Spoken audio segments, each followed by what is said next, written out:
се наоѓаме во местноста Рупите, меѓу Сандански и Петрич. Ова е свето место, носи својата светлина од најдревни времена.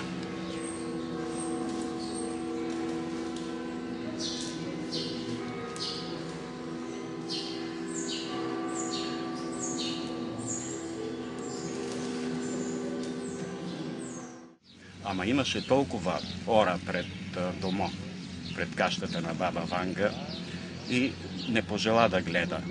Излезна, поогледа тълпата, то беше голема тълпа и вика, ами, одете си, днеска не мога да приемам никой. Болна съм, никой нема да приемам днеска. И хората се обърна и си тръгна, там имаше една портичка, през портичката навънка. И точно и ние с майка ми трябваше да си тръгваме. И баба Ванга се провикна. Ей ти, Мари Петро, остани за малко, искам да те видя. А тая Петра беше мамата. Между нас нема граница. Нашите сърца, нашите души, нашите мисли не подлежат на граници и разграничения.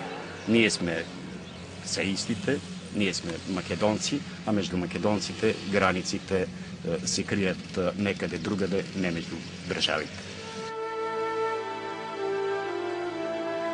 Ке се отворат ли границите меѓу Пирин и Вардар слободно да се дружиме, да даваме представи, да пееме? Се надевам се тоа дека ќе се случи некогаш. А го чекаме. Чекаме го сите од двете страни на границата. Има разделени брата, сестри, има рода од едната страна на границата и од друга. Сега ние можем слободно да одиме во Република Македонија. А одамо нашите роднини имат проблем.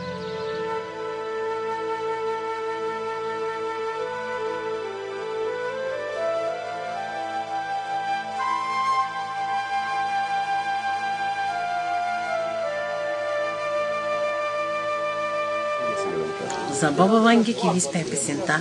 Огреяла е ясна месечина в Рупите, во Кожух планина, в Рупите, во Кожух планина. Огреяла ясна месечина в Рупите, во Кожух планина. Се што е негативно се оди од нашата земја Македонија во пуста гора, а да им се даде мир на народите, спојување, братство, единство, слога, да нема граници меѓу народите, меѓу државите, да има љубов, топлина, позитивна енергија. Амин.